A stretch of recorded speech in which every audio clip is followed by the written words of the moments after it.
tail ponytail. Like, they use that to feel the Ponytail earth. They tails? use that to fuck. They use that for everything. I was all like, this hair is doing There's a their lot. own personal jack. Is that jack in, the is jack that the out. Avatar version of they use the entire buffalo? Yeah. Yeah.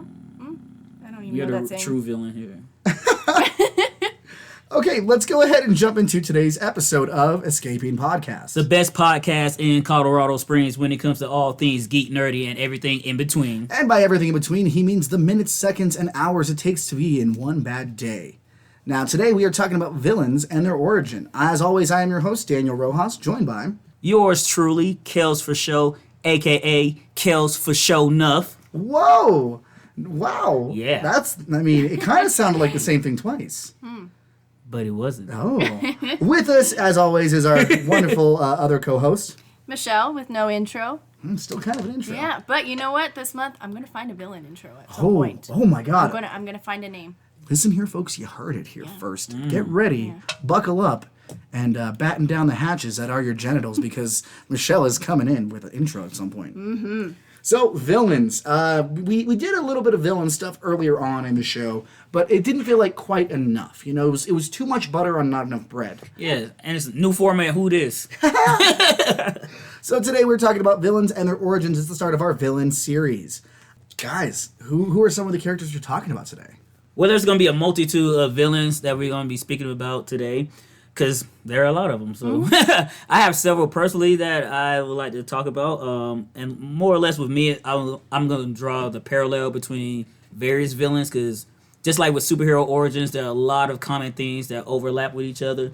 And that could be the same for villains as well. So I'm going to just start off with just two from Spider-Man's Rogue Gallery. And it's going to be the Lizard and Morbius.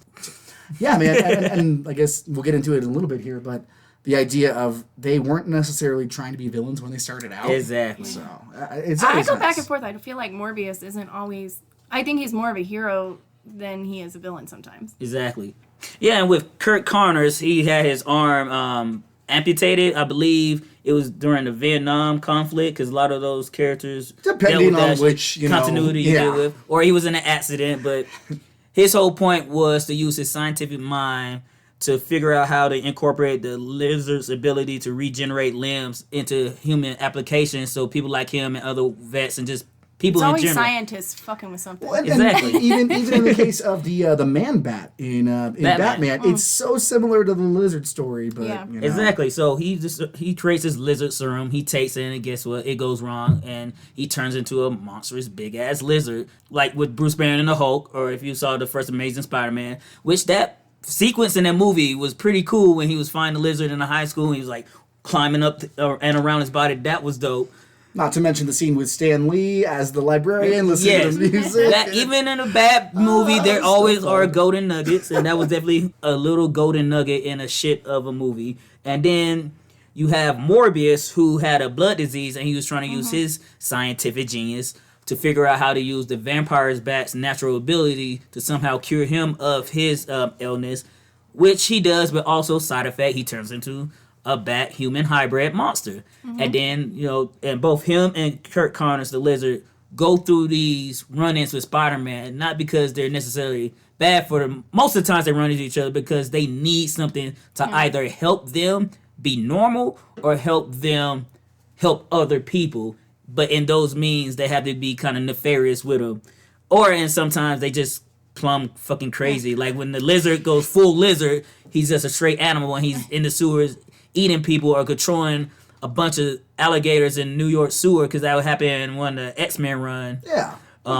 Post pre-Bendis. I think it was pre-Bendis. Right before, yeah. But yeah, because it was like Storm, him, Emma Frost, and the Thing were all in the sewer trying to figure out why these alligators was fucking snatching people they thought was mutants. But no, it was just the lizard, and somehow he gained control over all the alligators. Right. Michelle, what about you? Yeah. To start with, the origin of the word villain. Yes. So it comes. It's. You went all Webster on I'm me. loving it. It was Oh, like man. And I should know because Latin I'm a based, Webster. but also Anglo-French based. Okay, so where does the term come from, I guess? Yeah, so it was referencing somebody who. There was a couple of meanings, and it was like somebody who works on the land, somebody. And it said on a plantation or somebody who lacked chivalry. So if you lacked chivalry, they said you were unpolite, quotations, evil. Okay. So they started to associate everything distasteful with this word villain. Yeah. Damn. And I mean, not to just gloss over the whole plantation part. Yeah. Jesus Yeah. Christ. They're like, that's a bad guy. Yeah. Colonel Sanders, I'm looking right at you.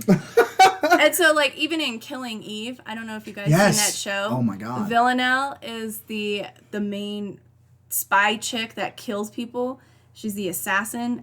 But that's where her name derives from, is from villain. But Damn. yeah. That's so good, though. And I think the breakdown of a villain, like, every writer, whether you write or you read, you know, like, what you expect out of your villains. And I'll touch on that throughout the show. But, Right, I mean, right. one of the favorite ones I have is, following the Spider-Man, is Cletus Cassidy. I was hoping that one of you had picked, Yeah. Carnage for this. I have Venom written down too. So Cletus Cassidy, one of yours. Can you give us a brief little? Yeah, Cletus Cassidy, he was born in prison. He's brutal. Like, tried to kill his granny, and mother tried to kill him. So it built up to this stereotypical of all the serial killers we see nowadays. That was Cletus Cassidy because he was a serial killer. Oh yeah. But he had like severe mommy issues. Yeah, and some of the series do remorse. dive into that too. Where Yeah. it's like, ooh, buddy. Yeah, and that's the thing. It's like, if we're gonna have it in a film, I want all of that just dug up and rated R film that just hits all those points. It has to. Because he is a brutal killer. So will he be calling Venom mommy in the movie? Because that has to happen. Because if you didn't know, the Venom symbiote birth or spawn the Carnage symbiote that went on to Cletus Cassidy while he was held in Ravencroft Yeah, man, and mental institution, by the way. well, that's the thing. With that movie, you can't really nerf Carnage. No. If you do, you're making a shitty movie. Yeah, and that's the thing. It's like, so with Carnage's character, the symbiote that got a hold of him obviously got through his bloodstream, so they actually have a stronger connection than Venom and Eddie Brock did. Like, their connection wasn't as strong as Cassidy's was. And so when they combined, it's like, obviously the symbiote feeds off of your energy. Yeah. He is a unremorseful fucking killer. And so that's what makes ain't that the Carnage fucking truth. amazing. And also explains why he's bloody red Yes. as well.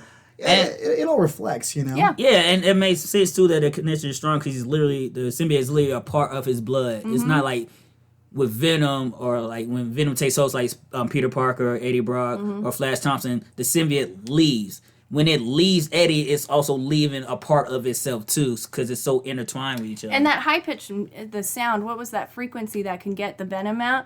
It was very hard for Carnage to separate from Cassidy. Right. Because they were so bonded. Well, and you even with the fact, like, the whole thing of it being in his blood, which is why so many times when Carnage is away, sometimes Cletus Cassidy can still become Carnage.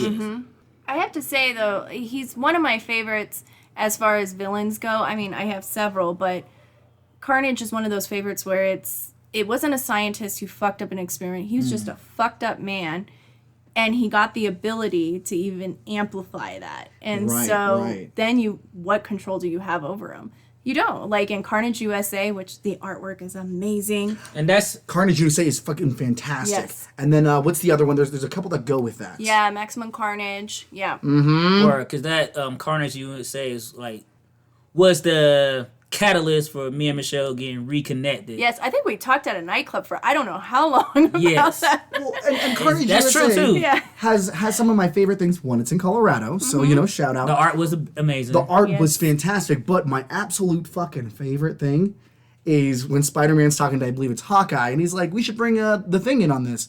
And he's like, oh, why? Get on my head! Get on my I was literally about to bring that So we can talk about his Aunt Petunia and his blue eyes. and Yancey Street. And Spider-Man's like, he's not that bad, but his first fucking panel with Ben Grimm, he's like, I knew you needed the ever-loving, blue-eyed Ben Grimm from Yancey Street. If only Aunt Petunia could see me now. And Hawkeye just looks at Spider-Man like, And you could tell through the Spider-Man's mask, he's like, oh, God. Because Spider-Man was the only one not affected during that whole And thing. he turns to Ben and is just like, I think we're done talking for a little bit. I think we're just gonna sit here and be quiet. Yeah. It's probably because Hawkeye lost a lot of money in one of those poker tournaments he be having on the low, man. There's no moral dilemma with Carnage. It's he knows, like, fuck you, fuck humans, fuck everybody around me. And that's the thing too, like when they do put him in the movie, you can't spell Carnage without the R, baby. So you had to have it R, and plus his name is Carnage, not aggressive. Yeah. We have to see blood and mayhem, and that was one of my issues with Wolverine in the movies. Like, he's the best at what he does, and what he does isn't nice, because what he does is kill motherfuckers. Yes. Y'all keep talking about this animal and this killer, but you never show us Until him doing Logan. that shit. And technically, I want to say X-Men Apocalypse, when he was in the weapons facility. That was like the truest Wolverine moment pre-Logan. Yes. So, how did you guys feel after the Venom film and Woody Harrelson was... Here's the thing. The way the Venom film went, I was like, okay, it's better than Venom was portrayed in Amazing Spider-Man, but... Sorry, Spider-Man 3. Yeah, Spider-Man 3. I could argue that it wasn't. But as lighthearted as that film was, how are you going to introduce Carnage? Okay.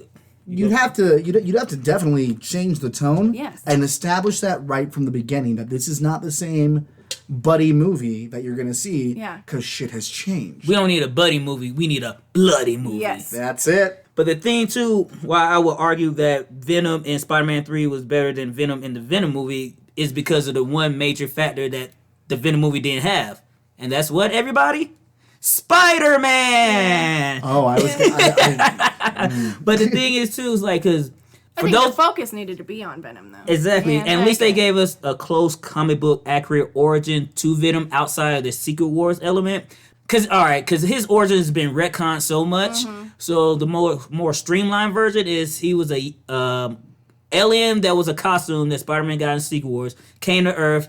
He realized his mood was changing in the costume. He was losing time. Went to Reed Richards. Reed Richards was like, yo, bro, your costume is alive. And then if you watch the cartoon for the 90s and like the scene in Amazing Spider-Man 3.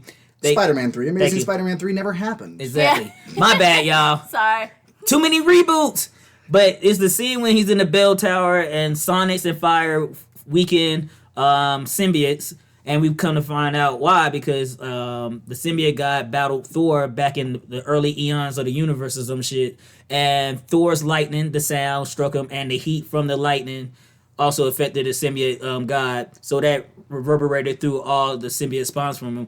But that scene when the bell tolls and the symbiote detaches and it falls on the Eddie, then he turns to Venom. Like somebody said, I was listening to a YouTube video. The movie should have stopped there with a cliffhanger. Then we would have got this Sam Raimi Spider-Man 4 with Venom and the Vulture and what if scenarios. That scene in the movie was iconic to the comic book as well and the cartoon, because that's how it pretty much played out. And then you had the Eddie Brock story that they forced in because the director, Sam Raimi, didn't want the character in the first place. But if you could go back and you plant the seeds of Eddie Brock in the first one, second one, then the third one, he gets the symbiote, then he gives us a fourth one. It could be more successful. Yeah, you could have built upon that whole legacy of that character, because people are like, he's gonna come. Mm-hmm. We've been waiting for it. But then you get him in Venom when it's basically a rom-com about Venom trying to get his girl back, but then realizing she's with a better guy.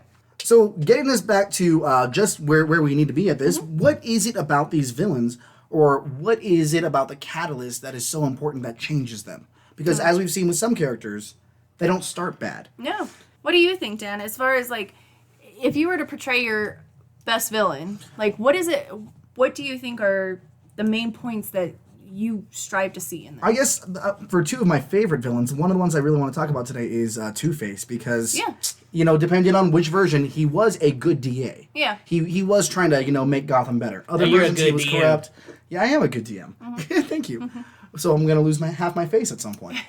But Dark masochist. The whole idea that Batman didn't save him and what that did to his brain, and one of the runs that I do like is that Harvey was already disassociating as a kid. Yeah. Because of his parents. Yeah. That Two-Face persona was already there, but this accident brought it out. Kind of like in some versions of the Hulk. The Hulk is always there because that's where that's the persona that Bruce went to make sure he was safe as a little kid when his dad was abusing him and his mom. Yeah. And that's kind of a thing for I feel like is a running theme for a lot of villains, because if you look at the villain and you see their origin stories, to them, they are the victim. Exactly. Yes, and as someone who listens to, murder podcasts and true crime shit, you do see a lot of times with these people, these monsters, the victim mentality from when they were kids, some sort of head injury, and the trauma that makes them who they are. Mommy issues. Oh my God. Lots of mommy and daddy issues. For more than Pornhub can fix. But I think that it's not that this made them crazy or this, did something that changed them. I think that was who they were the whole time. Yeah. And I think a good movie or a good story actually shine some light on that. Yeah. That it's not like, oh, this chemical and now I'm, polka dot man. I'm not the same person I was prior to.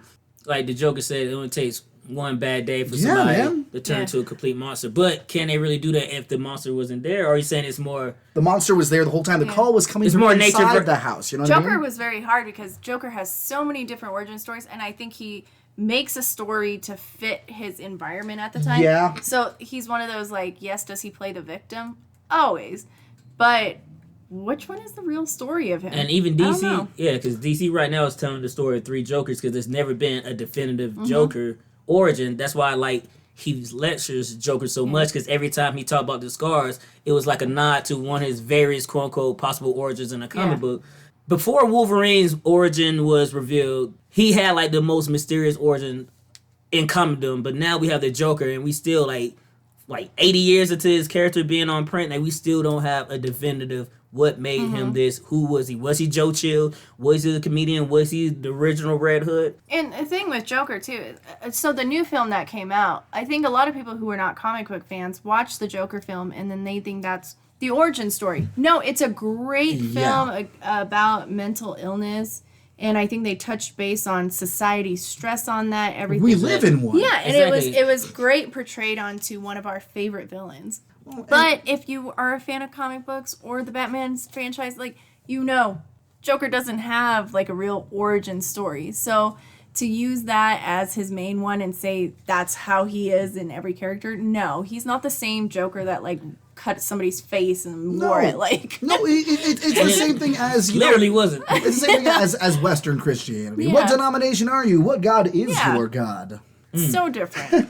Yeah, and that's the thing too, like talking about how sometimes those seeds are already there and then society waters them and you grow into the villain, or is it the circumstances around you that could take a mild-mannered person and be like, you know what, fuck this establishment, fuck the world. We about to get into that shit. Yeah, so I guess another question for you guys then, because, we see how important these defining moments are. The ones that give them that push. Yeah. That little push off the edge that, throw them into who they always were going to be. But is that a preventable moment for these villains?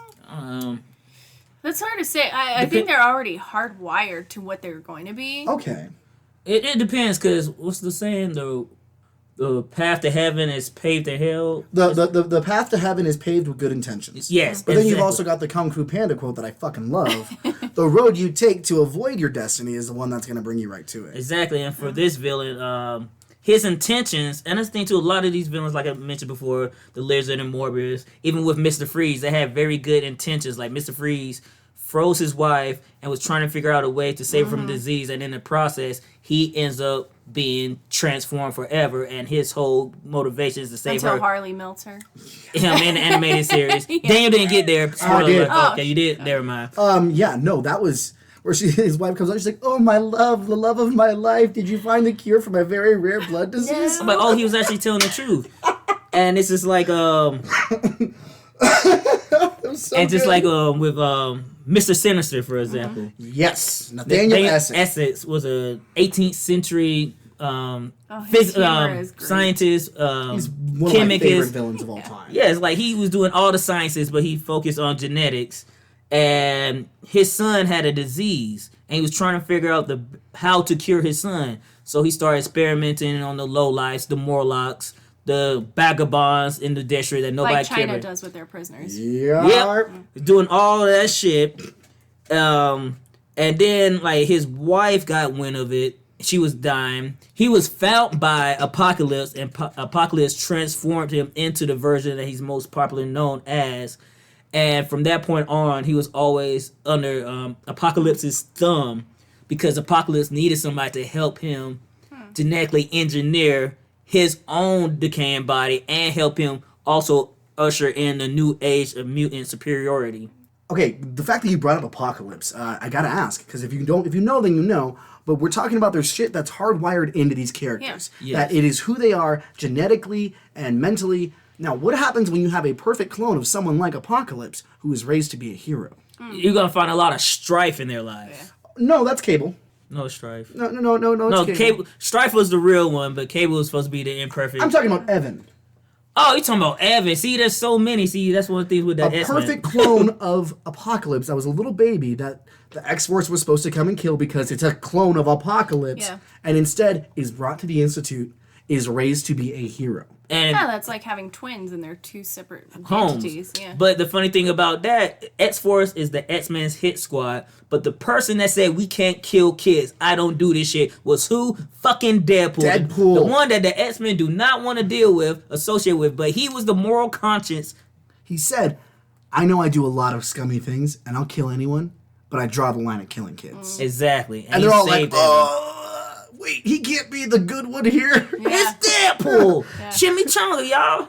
And I guess, I don't know, because we haven't seen anything more of that character, but that is an origin story of someone who is trying to be a hero, Yeah. knowing exactly the genetic material that they came from. Is it possible to prevent these villains? I don't know. And talking about genetic, I don't think that's the basis for all villains. And that's the thing. Like, I have a list in my mind. If I were to write a book about villains, do it, Michelle. I'm like, what would I write about, and what do they have to stick to? And yeah, that's definitely what I want to get into. That's something that we will get into. Let's go ahead and take a quick break, and we'll be right back. How's it going, guys? This is Daniel. And Kelsey Show, a.k.a. Kelsey Greer. And today we're going to give you a little introduction to a new show that's coming to our network. Our network is growing, and we're really excited about what's happening. But instead of us telling you about the show, we figured we'd let the hosts of it bring you in on what's coming up. Guys? All right, hey guys, we are 3 guys, 10 eyes, just 3 guys, 2 of us wear glasses, simple math. Yeah, we just are going over simple entertainment topics, pop culture, sports, music, interviews, and stuff like that as well for the local scene. Yeah, we're just going to try to bring up the community. If you have anything that you're starting up, your career, we'd like to have you on the show. Just hit us up. We have Instagram, Twitter, YouTube, and Facebook. Yeah, all of those at 3 guys, 10 eyes. Word. And do you want to give us your names individually, or is this one collective? Is this an Like a hydrant? is this an anonymous thing, or are you all 3 attached like a Cerberus? Well, we are all 3 attached at the hip. It's kind of it's kind of like almost Siamese- disgusting to look Siamese at, I have to twins. say. Them hips don't lie, though. Well, it's actually more hips than could lie. Unfortunately, we have very small hips, so we're just literally... Like an Instagram model. I go by Young Pyramid. I also make music, so check me out on What that. type of music you make? I make hip-hop and like alternative You play hip-hop. live instruments, or is it just like... No, it's all like He is the beats, instrument. and then I make my own lyrics and I rap. Yo, we might have to talk, bro. We might have to talk. I've heard. No, we will talk. So when can we expect to hear from you guys next? We are posting every Tuesday. We go live right now on Facebook. That'll be going on every Sunday and probably for another 3 weeks. And that's on my Facebook, Derek Shreve. You want to go? We have his name now. Okay, you Yeah. wrote that down? Yeah. Great. My social, my social is 666. So hit me up. Yo. Dude, we just lost our whole Christian following. Right? No. On this network, I think you just they- built some more. Yeah. Okay. You can't believe in God while believing in the beast, baby. Cool. And then, I'm Ultimate Dusty. I just do gardening and gaming. word. Yeah, What type of gardening? all kinds, man. We got pumpkins growing, watermelon growing, 'Cause I've been trying squashes to grow coming some collard greens. My garden's been fucking up lately, but then again, I haven't put too much attention in. to Okay, it. yeah, we haven't tried no collard greens, but we got kale and lettuce and all that good stuff coming in. Just today we harvested some cucumbers and tomatoes. Hey, yo, you grow some tomatoes, give them to me when they're green. I'm frying them some bitches up. You Same can way we probably with do that people. with the abusive husband. Exactly, Yeah, it's always. crazy. And you? I'm Christian. I don't rap or garden. I just work at a grocery store. Damn, yes! You are My the man. working man, the everyday Essential. person. Yep. Yes. Too essential sometimes, but that's all right. Too central. So we're looking forward to having you guys on the network, and I know that you listening out there right now, I can't tell you how exciting this is, how fucking wet you should be getting. Don't do that. I did. I'm drippy myself. I'm honestly a little scared. You got a mop around Should here? be. Yeah, no. A healthy dose of fear will always keep you alive. Batman talking It's about kind of just one of the rules of the network. You come in here, we all get naked, we record it, and it's good to be a little afraid. So Saves you on AC costs too. the fact that we are in a basement and it's cooler does not help the fact that I'm still sweating. We have them coming onto the network starting next month. Be ready because it's going to get crazy. Guys, thanks for being here, and let's get back to the show. Exactly. Sick. All right, we're back. Michelle, you wanted to get into something here. Yeah, kind of things that I expect out of a villain when you're writing or creating them in a film or anything like that. One of the big thing is I love when a writer can make you feel so sympathetic to a villain that you forget Yes. who the hero is. Mm-hmm. You're just like, wait, is he the hero? I relate to him more than this villain. Yeah, Exactly. And that is truly good when directing or writing or whatever form it is. If you can make me understand where they're coming from Yeah. and not do it in a heavy-handed way, but a way where I organically say, damn, you know what? You might be right. Yeah. And that's what Marvel and the MCU specifically have been doing a great job at, is making you feel, not necessarily bad, but it makes you feel connected to the villain in a way like, okay, I understand him. Yes, he's doing some fucked up shit, but if I was him or her in that position, I'd probably be doing the same thing with that. And the number one person that comes to mind will be Killmonger from the Black Panther movie. Because Okay. after that movie, everybody, for the most part, was like, yo, he had some valid ass points. And you felt his emotional plight throughout the whole film, especially when you realize he was the little kid that got left behind. Yeah. Yes, and we are going to get into bad guys in movies Yeah. next week, so we're going Yes. to talk Yeah. a little bit more about that there. Exactly. One of the villains, and this is just, it's it's the Monarch from the Venture Brothers. Of course it is. Because at first you're like, oh, well, you know, he's the bad guy. Obviously, he's the big bad, you know, kind of deal. But the more the show goes on, the more the story takes place, you understand who he is as a person. And his hate for Dr. Venture is kind of justified. Especially since, spoilers if you're not caught up, Jonas Venture, Rusty's dad, was the one who had his dad killed. Oh, shit. Yeah. Yeah, I haven't watched that, so I And don't Jonah know. was low-key a piece of shit. Jonah was a piece of Jonas was a low-key piece of shit, but then you find out that he and Rusty are half-brothers, and because he impregnated the Monarch's mom, and it's had the Monarch's dad, the Blue Morpho, do all of his dirty work, it all lines up, and it's this whole thing where, yeah, I thought you were just a piece of shit at What first. show is this again? The Venture, Venture Brothers. Brothers. Yeah, see, I That haven't explains seen why it. him and Rusty got the same color hair. Yes. And the same. It made sense because they kind of Did you alluded. just spoil this for Kelsey? No, not really, but Oh, okay. it was kind of alluded like we are, like, you know, typical villain tropes. Like, we are related. It was like, no, whatever, no. Like, early on, they kind of played like he was like, The Vader thing, you yeah, know. like, I am your brother. We are siblings. Like, but now that I know. But it comes out, Yeah. and you start to not see the Monarch as a villain, but as a person who's trying to do right by his wife, trying to get Yeah. himself back into status, trying to just live his life and do what he wants to do, which is Dr. Venture. And he stops being a trope and he starts being a character. And so when something bad happens to the Monarch, you feel it. You're like, oh, And that's a buddy. mistake a lot of writers make, is going into the trope instead of, creating... Making them unique and people, giving them a specific personality. And that reminds me of Crusher Creel, aka the Zorby Man, and the yes. Black Bolt series. Yes. Because, you know, if you've been reading comic books for a long time, like, Crusher Creel is that villain that pop up here and there throughout comic books randomly. You need a villain squad, you need some muscle, you get Crusher Creel. He'll even Agent work for Shield. cheap. Exactly, he will. And that's one of the things too. He's just a throwaway villain. But then in the Black Bolt series, you got more into his personality and his life, and it's just like, yo, yes, I do these fucked up things to some people, but I'm just a guy trying to make it. I have no real skills outside of my body and these powers that I got. Like, I'm a blockhead. Like, I'm not the smartest, person around, but I know what I got to do to survive. I have a wife. I want to have a family. I'm trying to get in the straight and narrow, but sometimes the streets pull you back in. and you just fall back on your laurels and do what you're good at. And that was him, like, knocking heads around, because he was a boxer, too, before he got those abilities. So is that to say that there is no merit for someone who's bad for the sake of being bad?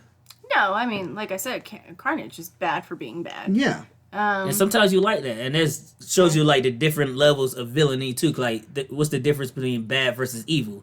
Like, it's that whole thing. Like, Well, and going along with Carnage, one of the things that I've seen, and this isn't necessarily origins, kind of me going a little off the rails, just a slight bunny trail, but every time there's another group, doesn't matter what the group is, if it's a cult, if it's a cult, or if it's a cult, or even the government, that say, oh, well, let's use him as a vessel, and we can control him. You're never going to be able to control Carnage, No. and if anything, you're just giving him another hammer to crush your skull in with. yeah, like, He'll see you and be like, oh, how do I get them? Okay, I'll mold them. Yeah, right. And you're like, oh my god. When they used the Darkhold, the book, and it was like a Cthulhu type character, Yeah.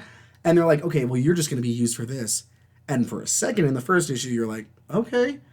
And then Carnage is like, no, I think I understand this kind of crazy. Yeah. And you're like, oh, okay. Well, fuck. There it is. Yeah. it's like with the Suicide Squad too. Like, they try to control these bad guys, kind of like they say the Hulk. We need to steer the bomb where we want it to go, but the bomb still explodes. There are casualties. There's shrapnel that's affected by said bomb. And also, the government never wants to get their hands dirty, so they use other people's hands to do all the dirty work. Oh, yeah, man. You don't got to wear gloves when it's not your hands you're using. Oh yeah, and that's one thing too. Like, going back to Harvey Dent, he said one of the most like famous lines in that movie, The Dark Knight. Where do you think I got these scars? No, that was the Joker. Oh, he said, I am the knight. No, that was Batman. He said, Bruce, I'm worried about you. No, that was what you call it, Rachel. Rachel Gillian Shit, okay. Yeah, or you're Jack Gyllenhaal, Maggie Gyllenhaal, Gyllenhaalies. Maggie Gyllenhaal. Jiggle Hollies is the name of our Christmas album. Be on the lookout for it this It's winter. gonna slap like Hank Pym, bad guy. But the line I was talking about was Harvey Dent's line, "You either die a hero or live long enough to become the villain," and that pertains perfectly to these next two villains. Two of my favorite. That would be Megatron of Transformers fame and Black Adam.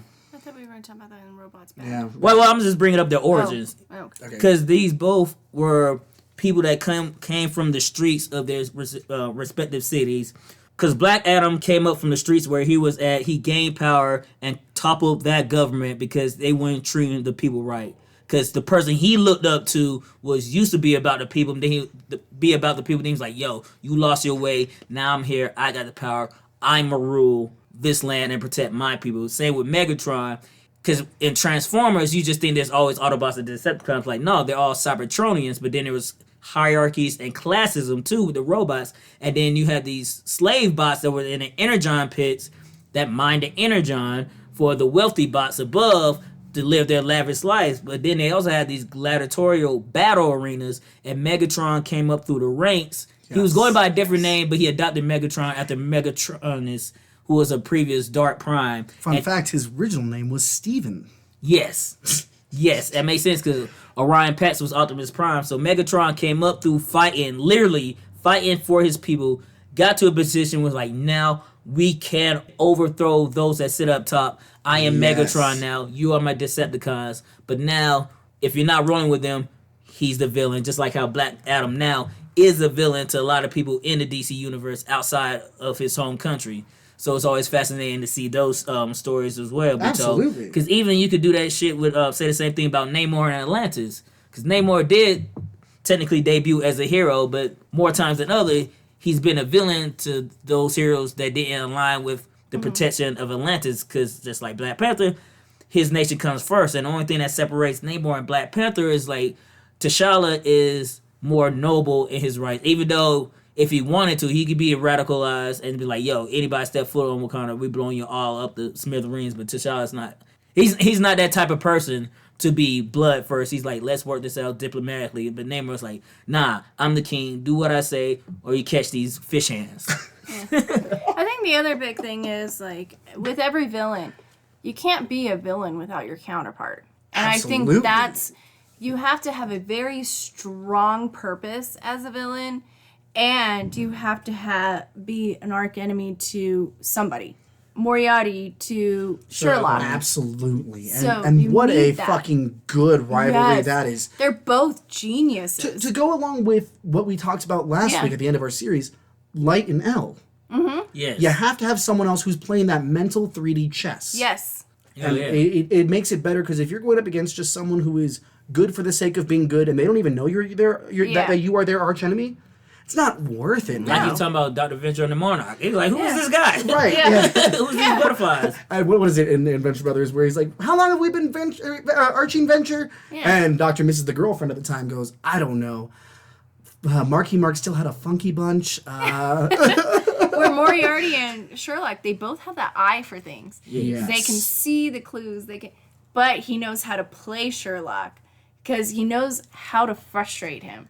And that's what makes a great villain is how to play against your, I guess, hero arc. Adversary. Or, Yeah. adversary. Yeah. Which is what was missing from Psych. Thank you. If I'm being honest. From what? Yeah. Psych. He I needed. think I watched the first season, but I Oh, don't no. He definitely There's a need- villain of the week every week. No, but I think he needed someone who also was able to put together the clues he was. Well, he did. Sean did. Eventually, there was people here and there that could do what he But I'm do. saying an overarching You wanted villain. that. Yeah. You wanted That way main- more from a USA Yes, I comedy did. series. I mean, White Collar also let me down, but one White Collars will always 2 let you seasons down. in, I was down. That's why you need to Right. turn them up. So one of the villains that I want to talk about before we get close to the end here is Hanzo Hasashi, Scorpion. Get over here. Word. Whose family was murdered by the Lin Kuei. Sub-Zero was Yes. part of that. Yes. Sorry, I And was saying too much he drink. was not a bad guy.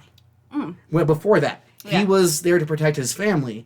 But then, Which is so sad. I played the Mortal Kombat series. I don't know how many times, but yes. it's you need to watch the movie that we Yes. watched because man, that Wait, whole what movie scene. did you guys it was the animated one. Yes, that came out. Mortal Kombat Legends, Scorpion's Revenge. It's so Oh, good, and Joel I need to McHale, check. Jeff Okay, Winger, I will check that out. voices Johnny Cage. Yeah, and if it's not free on any streaming service, Michelle, I own the DVD, so you can always borrow it. Okay. But Hanzo became the villain to most anyone because of the sacrifice he made. Because after he died and was killed by that Sub-Zero, he was in the Nether Yeah, NetherRealm. And who was it who offered, or who was it who said that he was just a pawn? Quan Chi. Quan Chi. Yeah, that So- dirty motherfucker. I know what I'm watching on Sunday at your house. Yes. So, Scorpion gets these Netherrealm powers from Quan Chi and becomes this, like, assassin, just killing Yeah. everyone. But that's not who Hanzo was at the beginning. See, I thought he was just a brutal murderer. No. Yeah. After seeing his family brutally murdered, Yeah. he lost it. It's almost like some Spawn meets Ghost Oh, Rider type okay. origin. Okay. Like, I don't even think they really knew about that when they first first created the concept of these characters. But that's something that gradually became more part of his story and explain why he breathes hellfire and all that shit. And one of the reasons he's always coming back, because Yeah. he's dead. That's pretty awesome. I didn't know that. Oh, Yeah. it's a fantastic story. And then even in, I want to say it's Mortal Kombat 10, which I don't know if you've played yet. Yes, I have. When Hanzo Well, actually, and Sub... no, I think I'm playing 11 right now. Okay, well, Sub-Zero and Scorpion come together and, like, they have to put it all aside, realizing that, oh, you know what, I'm not going to give that away because you haven't seen it. So Yeah. they realize a thing, they work together, and Scorpion is, in a way, redeemed. Okay. Even though later on he still goes back to being, Yeah, Yeah. it's like one of those things. Mortal Kombat has a very dense history for all the characters, and I love that about it. Right. You can look at it For on the somebody surface. who's played it for years, Yeah. I'm still, like, I enjoy the fighting game, Yeah. and it gets my stress out. But I haven't gotten too in-depth into each character. Well, See- you can look at it on the surface as it's if it good was to like know. Bionicle and Yeah. be like, okay, well, those are just Lego toys. But you find someone who knows the Bionicle lore Yeah, and that shit legends, is- Yeah. and it is like fucking religion to them. That Yeah. goes in tough. And I spent many a nights, 3 a.m., 4 a.m., watching just character origin videos Oh on my YouTube. God. Because once you fall down that Mortal Kombat character Yeah. stories on YouTube, that rabbit hole. I mean, even like, the fatality for Johnny Cage with the whole movie star.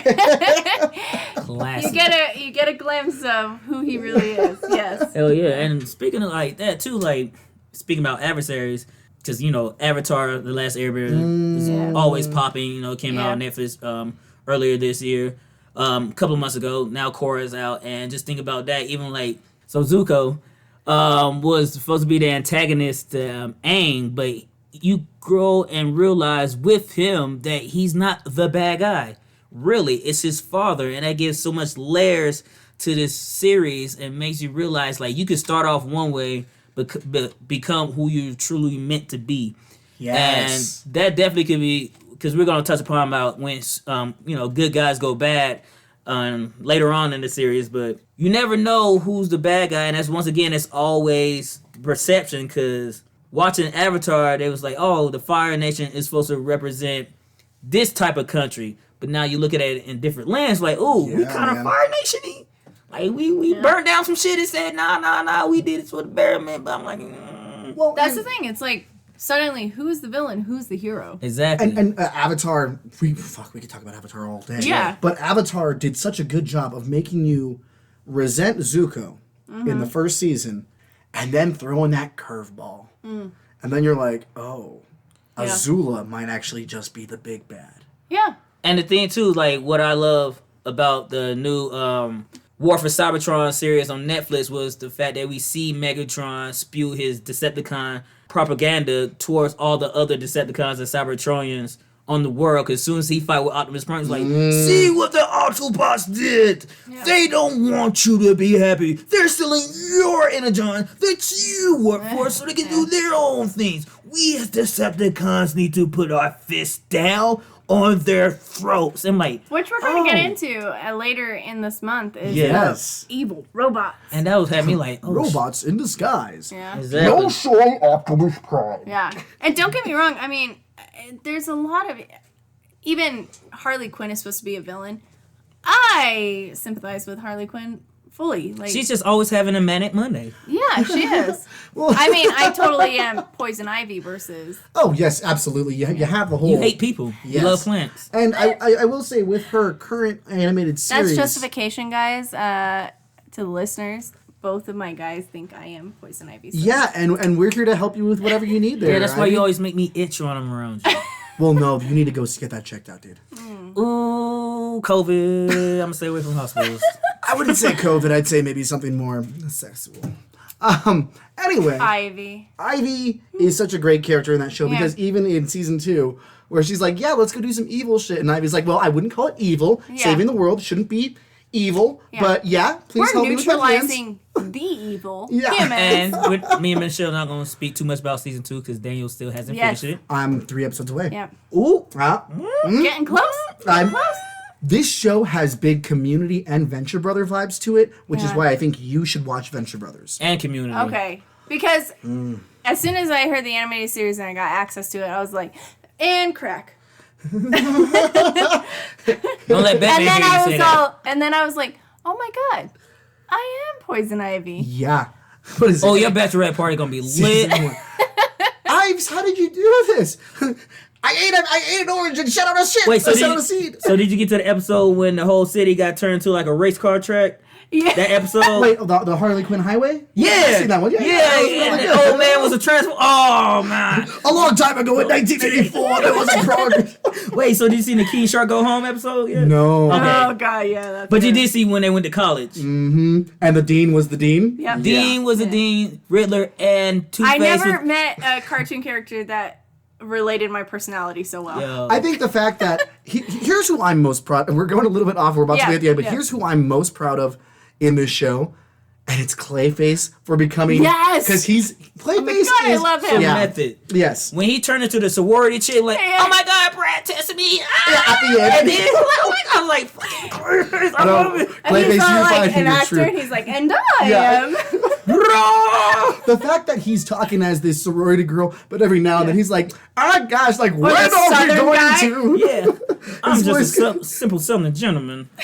And I must go home. if any of you know who Matt Berry is, from Toast of London, the IT Crowd, the new What We Do in the Shadows TV show. That's who voices him? No, but he should. He's very much the Clayface type character where he'll be talking normally, and then for whatever reason, he goes a little bit more theatrical with it. And now I'm sad because when DC do bring him to the big screen, it's going to be all dark and gritty, which it should be.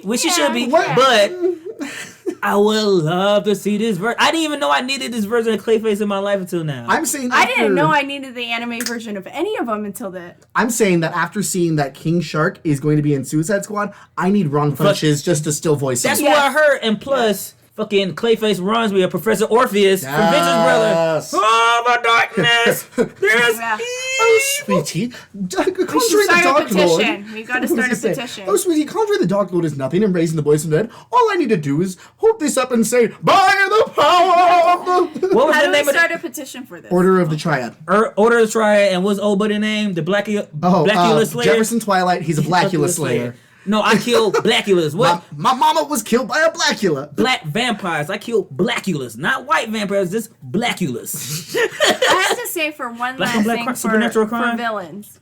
Have you noticed in every villain character, it's always a disfigurement, a dark trait, or something that tries to make you not attracted to them, but it makes you more attracted to them? I don't know. Because I purposely was not trying to talk about these two, but I will talk about one of them. And Yeah, of course, that's yeah, of course, that's we'll going to get be confused. But Doctor I feel Doom. like that's how they get you with the villains. Yeah, with Doctor Doom, he was I knew you were gonna horrific. talk about Dr. Doom. Yeah, I was trying not to. He was horribly disfigured Yes. by his experiment in college due to Reed Richards meddling. And you know, we all experimented in college.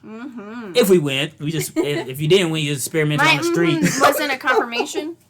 I said on the streets, not in. Anyways, but yes, Doom got disfigured. He went to a mountain. He learned magic from the same person that taught Doctor Strange. But he yeah, exactly. But he was doing all of this to save his mother's soul because his mother's soul went to hell, and Mephisto had it in his clutches.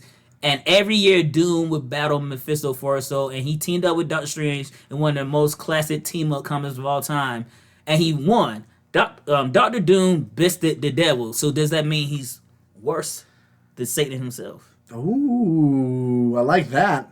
Well, we are here at the end of this episode. Last question.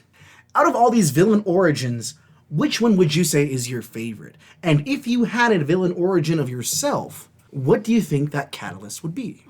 Michelle. Well, if I had a villain that I could relate to, like I said, Poison Ivy, I feel like her animated character is me portrayed. That being said, villain origin, oh man, well, I was raised by a Korean mother, so I don't know if our listeners are going to listen to this, but Wait, well, I mean... it's a brutal. You get A's, you do this, you do that. You cook and clean, or you don't get a husband. But hey, you know, I don't really think that does it. But working in healthcare, that also molds you.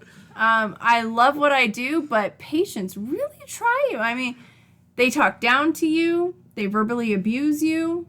When I did home care, they verbally or physically abuse you. And so, I don't know. It's a combination of all of those that would probably drive me to be like, humans, I'll raise a fucking flock of raccoons. Flock of seagulls, even. What do you call a bunch of raccoons? House party. Yep, I'll raise a house party of raccoons instead of dealing with humans. Kelsey, same question to you.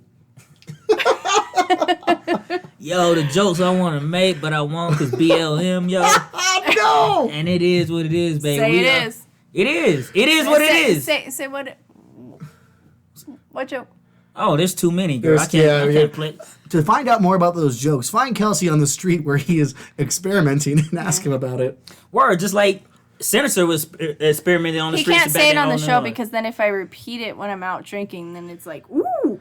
No. You don't go out drinking, You don't so go that out, would, yeah, you don't that go wouldn't out. happen, first and That's foremost. true. I don't go out drinking. I know- Damn, Kelsey, don't call me out.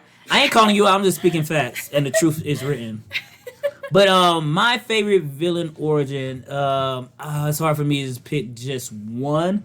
I'm gonna just go with Magneto, like, cause it's not necessarily him being a bad guy, it's just him knowing what's done to people already just for being different human beings. So he already knows what's going to happen when human beings realize they're going to be obsolete and are the bottom of the evolutionary totem pole. And if you're not familiar with Magneto's origin, he was a Jew in a concentration camp during all the fuckery of the Nazi shit and the Holocaust, and his powers were activated then, and he escaped. And there's a dope ass Magneto Testament comic book series. I believe it was written by Matt Fraction. Yeah. And it was dope because they like they went back and reconned some things here and there about it. But I'm just gonna go with Magneto because he just knew what he had to do his way, and he had the power to do it. Because some people have the power to change the world for the better. Some people might not think that, and they don't do shit about it. But he took his power and said, no, if somebody has to do this for us, let me be that. Let me do it my way. It's gotta be a better way. No. Better way. She better likes way. it my way. My way, my way, yeah. Cause when I say go, then she's in. That's some Usher shit. But my villain origin story would be very simple. It'd just be me. And I already told this to one of my friends. If they ever got superpowers before me, I have to be their arch nemesis. Yes, yeah, no, he said this. And then I would say I would crush you. So I would not need power. I'd be very Lex Luthor-like because you can have all the power in the world, but what I have is the power of human doubt, and skepticism. Because I can paint a narrative if needs be. Because you just need one person in your base before that base becomes a mountain. And guess what you could do on the top of that mountain, hero? Die on it.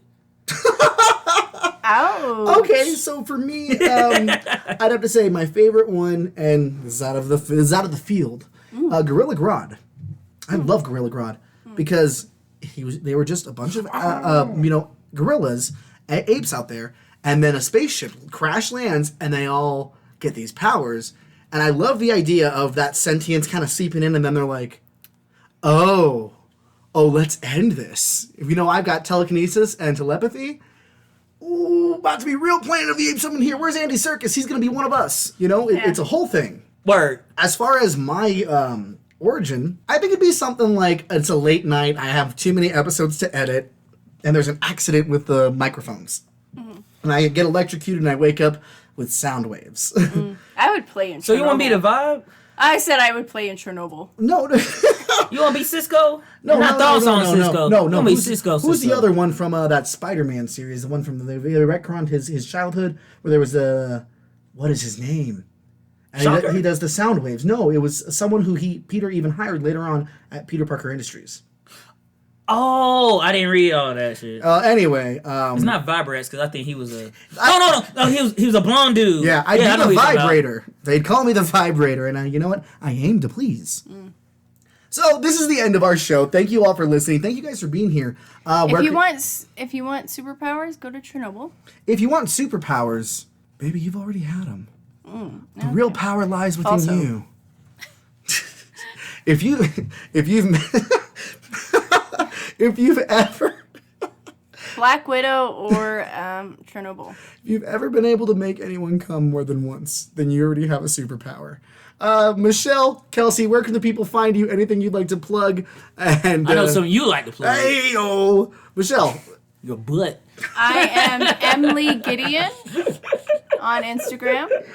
It's Emily Gideon on Instagram or Michelle Gideon on Facebook. Otherwise, find me on Spotify or Google Play with the guys. Yeah, anything you want to plug? Escaping Podcast. Oh, wow, that's this one. Yeah. Oh, my God. Kelsey. Anything else I want to plug? Watch the animated series of Harley Quinn so you can see so good. The animated portrayal of moi, which is Poison Ivy. Kelsey. You can find me on Facebook, Instagram, Snapchat, Kelsey Show. Also, you can find me at Escape Velocity on Saturdays, where I work at part-time. And you can always find me on Spotify, Google Play, and Apple Podcasts, wherever you listen to this at right now, every Wednesday and Fridays with new episodes on this one and Yo Where the Captures at. And what I would like to plug right now is two things real quick. One, villain origins, the way you make a sympathetic villain. Nope, I take that back. Because we're going to talk about villains in movies next week, so I'm going to save this for next week. So, cliffhanger. But I want to plug Young Justice because I just realized in Season 3, Vandal Savage's origin was so magnificent. He instantly became one of my favorite characters of all time in that moment because the way they structured it and animated it just had me like, wow, he's that guy. Like, there's a lot of immortal characters that, pull the strings behind the scenes here and there, but Vandal Savage shows you why his last name is Savage, because he does not give a fuck about anybody or anything that gets in his way of his end goal. Damn, dude. Yeah, what about Okay. you, Daniel? For me, I'm going to have to go ahead and say that you can find me on Facebook as Daniel Rojas. Instagram is Blue Morpho, one word where the O's are zeros. I don't really post on there, but I'm trying to do more. And normally it's pictures of my cat or pictures of me barely covering my dick. So who knows? Is it art? I'll tell you. You can also find us on Instagram and Facebook, Escaping Podcast. And if you or anyone else you know would like to have your music featured on our show, email us at escaping.podcast@gmail.com. Today we leave you with a song by Liptruce called By the Ocean. Check them out. They're a little bit local here to Colorado. Make sure that you give them some love and let them know that you heard them here. I love you guys. I love being able to be here as naked as the day I was born doing this show. It's so good. I love you. And remember, there can only be one chum bucket. For reals. And remember, guys, you don't have to be anything other than what you've been trying to be lately. And what you need to be trying to be lately. Yeah, no. No, we're keeping this. Well, all right, fine. We're keeping it. Yo, guys, never feel like you have to be a hero. Because guess what? You're already the villain in somebody's comic book. So that's all I got to say. And always remember, you can always be an escapement. Stay uncanny, y'all. Trying to make it back to feeling like I want to kiss me by the ocean. I know I'll make my way back to you. Steady moves as steady does. I hope you can still hear me, love. Kiss me by the ocean and constellations up above.